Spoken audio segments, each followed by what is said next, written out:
Until recently, the name Mette Frederiksen was not known to many outside of Denmark. Then Donald Trump threatened to take over Greenland, and the Danish Prime Minister was suddenly thrust into the global spotlight. So, who is Mette Frederiksen, and what else is behind her rise in popularity?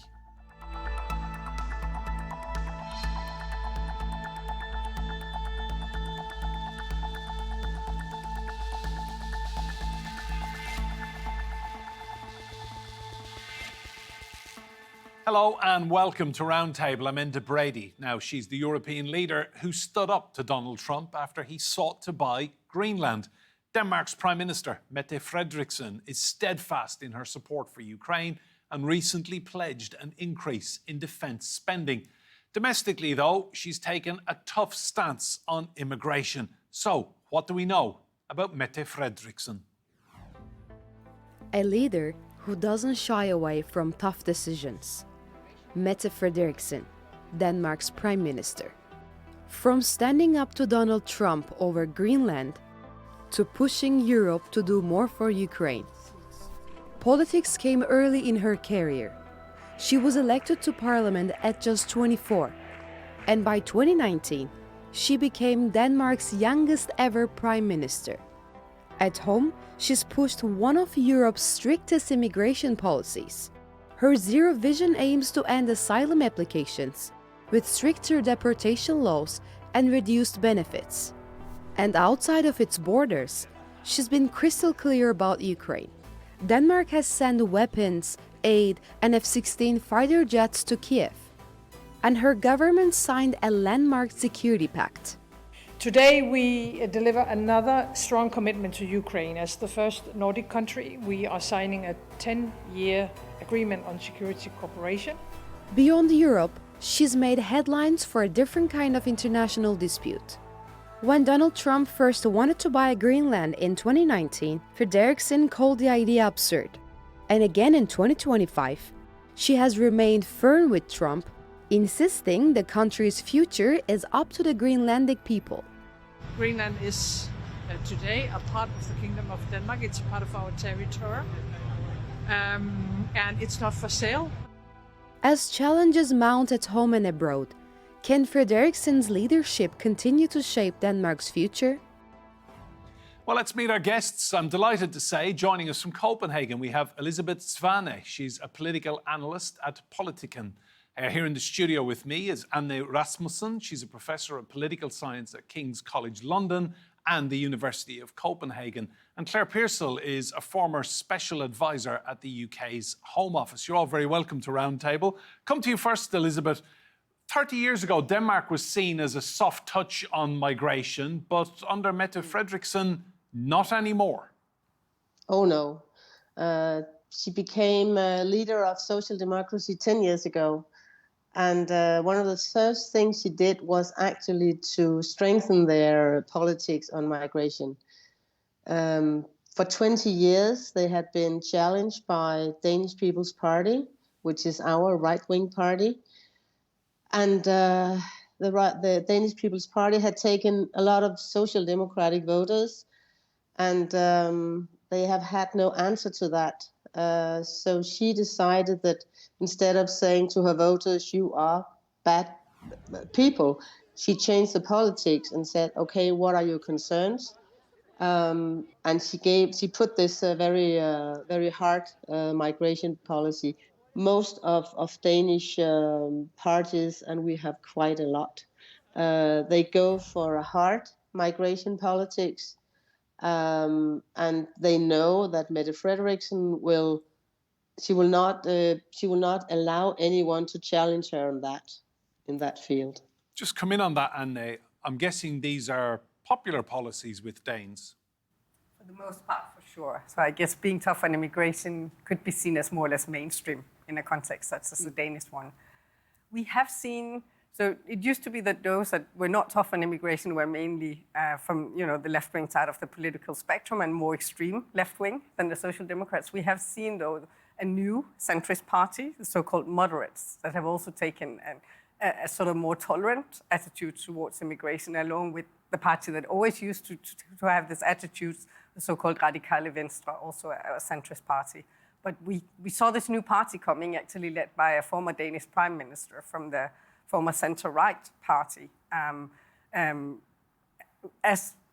adopting as one of its sort of main priorities to be somewhat more lenient towards immigration. But these parties are the exception. The vast majority of parties definitely support quite a tough stance. Claire, some of these policies we're seeing in Denmark, like deporting people in bigger numbers, cutting benefits for migrants, reducing the number of successful asylum claims to less than 900 in the whole of last year. I mean, UK Conservatives would be ecstatic with this, wouldn't they? I think that quite a lot of Conservatives, and especially those more onto the right of the party, would be extremely delighted if we had similar numbers. The makeup is very different with Denmark, and the amount of people that do seek asylum is an awful lot lower. And part of that, I think, is Mette Frederiksen and her aim of dissuading people from making the journey in the first place. She has worked very hard in Arab countries to say, this is not a welcoming country, please don't come here. And that is paying dividends. I think the UK will start looking at the success of that. And I think we are currently seeing that with the Labour Party, which again is a bit of a surprise, looking to be much tougher on migration than the Conservative Party ever were. So I think that we are moving in that direction, and it feels the lines between what is considered to be a centrist left party or a centrist right party are now so blurred, and people are starting to listen to the people in that country and see what they want, and that's got to be a good thing. Do you think Conservative politicians in the UK would hold her up as poster girl status as someone to admire? I think they would. I think they see her along the same lines as somebody like Georgia Maloney, who is unembarrassed by standing up and saying, I want my people to come first. It seems such a small statement, but I think it's a very big one. And for a woman to say it, it's unusual, it's not expected. And I think people are now starting to listen. They assume female leaders are going to be a lot more easygoing, a lot more liberal, but they're proving not to be. So I think that they will start to look at her as an example. Elisabet, give us your impression of her achievements so far then. I mean, a lot of people in Europe are learning about Mette Frederiksen and her policies, but this is a woman going places very quickly. Oh, yes. Oh, yes. She has, for what about 4 or 5 years, she has actually tried to convince her European partners to go in the same way when it comes to migration. And in the beginning, nobody really listened. When they had their meetings in the social European democratic family, Denmark was all alone, and it was looked as quite a nasty party. Now, within the European Union, there are 15, 17, 18, I don't know the quite the number, but it's about that, maybe 20 countries trying to find a way for a tougher migration line. So that's the way she's working. She has been, even though nobody believed in her in the beginning, she has been working hard. And I was in France with her 5 years ago, where she tried to convince Emmanuel Macron about trying to make a new and a harder migration line. He didn't really listen, but it seems as if many more people out there are listening now. And Elisabet, give us your impression then. You've spent time around the Danish PM. What's your impression of her as a woman, as a person privately? She is a tough cookie. She used to say, don't feel pity with me. I'm the Prime Minister. I have got the power. She said actually this weekend in an interview in my newspaper, she said, and I quote, I am quite happy that precisely I am the Prime Minister right now. Which means she believes in herself. She knows who she is. She knows the political field. She knows the political play. She has been in politics for more than 30 years. She was right from the beginning a political figure people were looking at. She was young and revolutionary. And back in 2005, they actually tried to make her chairman of the party. She has control over her party, much more than you have seen social democratic leaders have had for many, many years. All the times I've been covering Danish politics, which is quite a lot of years. Of course, she has critics, but not much. And now, when we are in this kind of a crisis, she is like, okay, I go in front. What you hear her saying when she is on the record is, of course, not the same as she says off the record, because she has to use a more diplomatic tone, but it is kind of the same. She's not. She is a political animal right to the bone. Anna, to you, how important do you think it is for Danish people right now to have a strong leader, given that President Trump has already said he wants Greenland? I do think that is quite important, and Mette Frederiksen's role here is probably also an example of one of the developments actually in her career. So if we think back of the young Mette Frederiksen, maybe even when she when she became Prime Minister, she was the youngest Prime Minister of Denmark ever, but she was maybe not actually so well known for foreign policy.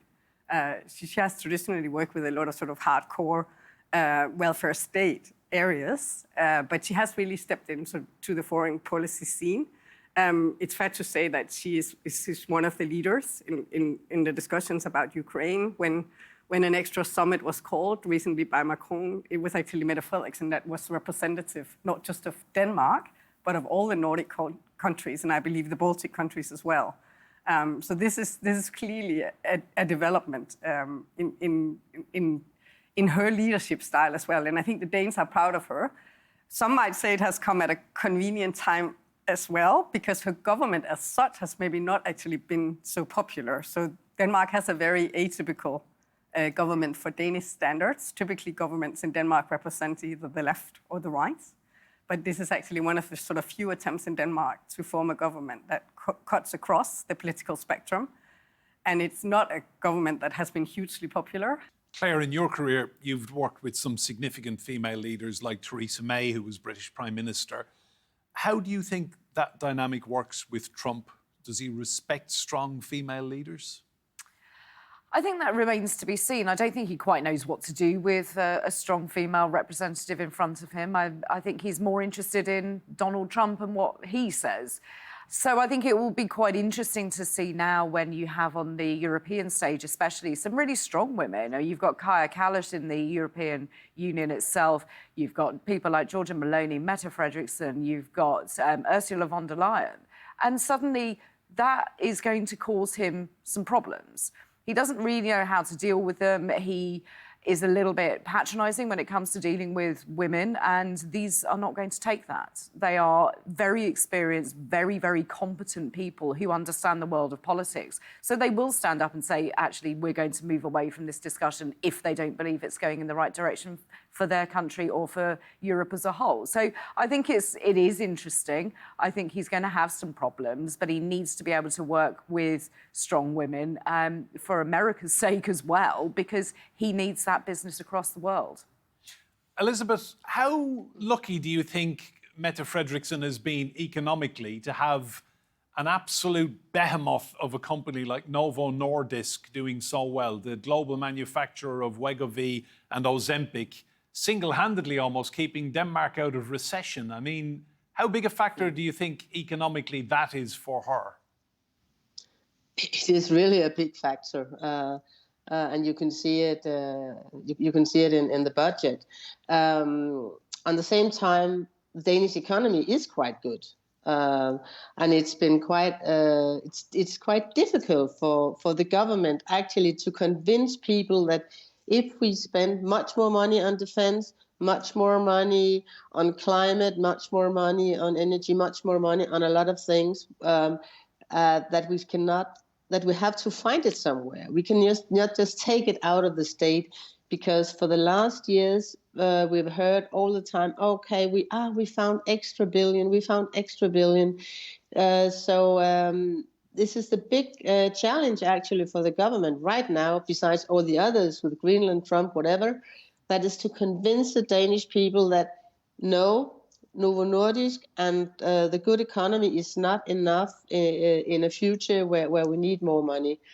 But of course they are happy for Novo, and on the other hand, they try to protect it against a toll from the US, which would come into, of course, the European Union, but still Denmark could be hit. Anna, to you, just on that point about Novo Nordisk, I mean, Frederiksen is a very lucky leader in that respect, isn't she? That she has this huge cash cow that is just pumping so much money into Denmark's economy. Yeah, it's definitely an asset for Denmark. I think she's aware of it. So when she had her fury phone call with Donald Trump, which probably didn't go, that well, she didn't just, subsequently hold a briefing for all the party leaders, but she actually also gathered the leaders of Denmark's biggest companies to have a discussion with them. And so I also think she's using these companies as sort of informal advisors throughout this process. But because big CEOs like Novo Nordisk, they have experience of dealing with America and they know the business world. So presumably she reached out to see how can we work with this transactional man? She probably reached out for that reason for sure. She probably also reached out, in order to, prepare what might be a bit of a crisis for the Danish economy if those tariffs come into place. And it's interesting, Claire, just talking about defence, Frederiksen has said she wants to get their defence spending up to 3% of GDP very, very quickly. The exact words she said to the Danish defence minister, buy. So the money is there. Yeah. I think they're in a very fortunate position. In the UK is in an extremely difficult position in moving to 2.5% and then onwards to 3%. But I think the Danish economy is much better. It feels much more stable when you look from the outside. I'm here with two Danish people who probably have their own opinions, but yes, you need that defence spending to be there, because even in peacetime, it is so important to have defence spending, to have the defence personnel, to have the right kit and equipment out there for the time that you do need it. And I think getting that message across to residents of a country is incredibly difficult to do. Nobody wants to see spending on something that they can't actually physically use themselves, but we don't know in the future when we're going to need that. And you only have to look at the situation currently with Ukraine and Russia to know that Europe could well be on the same footing. Should that situation be sorted out, I'm pretty sure that it will kick off somewhere else. So you need to be ready and prepared. And Elisabet, Mette has been very vocal in her criticism of Putin and the need for Denmark to arm itself, defend itself and be ready. Yeah, yes, she has. And she has not been that critical to Trump, although she, within the latest weeks or so, has been a little more critic. She really sees that the Ukraine is not the first, is only the first step for Putin. That's she's convinced about that. And that's why the Danish government is not only going to 3%. They actually are talking about 3.5 and 4%. Right now we are actually on 3%. So she has seen, as she's been talking about this actually for quite a long time. It's not something that started when Trump became president of the U.S. It started long before. She sees Putin is the big danger, not Trump, and she's ready to go all the way. But on the other hand, Denmark is a small country. We are now 6 million, and Denmark has to work with its allies, and that's actually what the government has been doing for the last 2 months, so to speak. Not only according to Greenland, but also according to Putin, and to be more and more connected with the European Union, but also with the UK, which I think is quite important. That when Denmark talk about Europe, it's not only EU any longer, it's a broader Europe they're talking about. Anne, to you, how much support then do you think there is in the Danish public for arming the defence forces and spending that much of GDP on defence? I actually think there is overwhelming support. It's definitely not something she's doing against the wishes of the population. I think, there is actually support, in the parliament as such for these kind of things. It's also not something she's doing on her own. I mean, this is a discussion among party leaders. So it is kind of seen as the thing to do and also the necessary thing to do. Claire, just looking at the future, Mette Frederiksen's name is going to be around for years to come. I mean, this is a very shrewd political animal who has huge ambitions. I mean, every job that comes up, her name is in the conversation. Yeah, it is, and I hope that she is around. I mean, there will be elections coming up in Denmark, and that will be quite an interesting watch. Something which I've never thought would be possible, that the Danish elections would appeal to a UK audience, but actually they do. And I think it's quite interesting, the relationship now between the UK and Denmark, especially when you take into account the Arctic region, which is going to be the real ground that we need to cover. We need to make sure that that is protected. We make sure that Greenland isn't given away to the Americans, or the Americans think they can come and take it. Because strategically, the Arctic has always been a region that we need for defence purposes. So we need to be able to protect that. We need to be able to look at how best we can work together, given the proximity of the two countries. And it's nice to hear that even though the UK is outside of the European Union, we're still counted as an ally, and we are still important in that. And I think the UK needs to step up, actually, and start looking at which European partners it can work with. And Denmark clearly is someone that the UK depends on or likes and has alliances with. Absolutely. I think there has always been an alliance between the countries. I don't think that that is in question. I think that we could perhaps learn a little bit from the defence spending and the budgetary way of doing things. But I think that also the migration point where we started the conversation, I think the United Kingdom could learn a lot from the Danish model of migration. We could look and see how that can work. So, yeah, absolutely. Just because we're out of the EU doesn't mean that we're not interested in those partnerships. Elisabet, to you, she's young, she's ambitious, you know her well. Clearly, being Danish Prime Minister is not going to be the ultimate for Mette Frederiksen. She will go higher. I'm not sure. I think what's quite interesting right now, where she's so much on the international stage, that nobody is talking about her having an international top job. I mean, we talked about it for NATO, we talked about it with the EU. She can do it if she wants. She can take another period in Danish Parliament, or she can do something completely different. I wouldn't be so surprised if she did that. It has been quite a problem for her being mentioned all the time for European top jobs, because a lot of Danish voters were like, okay, you put us into this quite strange government. She called the government strange. As Anna told you, it was a government over the aisle. And then was she going away? Right now, nobody believes she's going anywhere. Maybe she will in the future, or maybe she will do something completely different. She's really kind of a politician that can go both ways. Either go back to her farm in the countryside, or go to a top job on the international stage. Anna, whatever she does, do you think the conversation in migration in Denmark has changed forever now because of Mette Frederiksen? Yes, I actually think so, because this attitude towards immigration is rather mainstream. So I don't think that sort of depends on her being the Prime Minister. I think it would be very difficult.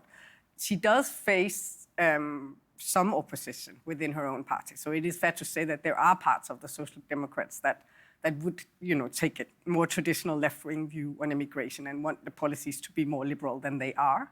But I think, central figures within the party are probably also acknowledging that this stance is a necessary one if they want to sort of keep being the party that is seen as keeping government in the long run.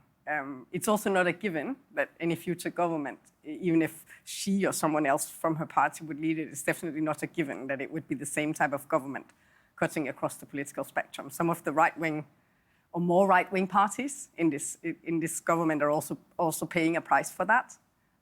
Having said that, there is also no there is no right-wing alternative at the moment in Denmark. The parties on the right in Denmark are not, very good at collaborating, and it's not clear who the leader would be from the opposition, so to speak. Claire, final point to you. The whole issue of sending asylum seekers to Rwanda while their claims were processed, UK Conservatives got unimaginable criticism over that. Yep. It was actually a Danish idea. Yes, it was. And the UK looked at it. But unfortunately, what the UK didn't do was its homework and didn't look at the repercussions, didn't look at the cost, didn't look at the way people were going to be treated, which takes into account the laws in our country. So I think that it is quite interesting. And it's interesting that Denmark did start that discussion, but it hasn't taken it any further because there are the same problems and the EU are looking at them saying, this doesn't pass the sniff test here. There aren't enough protections in place for individuals, especially when you're looking at human trafficking. So I think that was one of the main concerns. And when you consider the civil war at the moment in the Democratic Republic of Congo, which is backed by Rwandan rebels, I think you can see that was the right decision. Claire, thank you. And to Anne and Elisabet in Copenhagen as well. Fascinating discussion. Remember, you can see more debate on our YouTube channel. Just search for Roundtable TRT World. But for now, from me, Enda Brady, and all of the team here, goodbye and thank you for watching.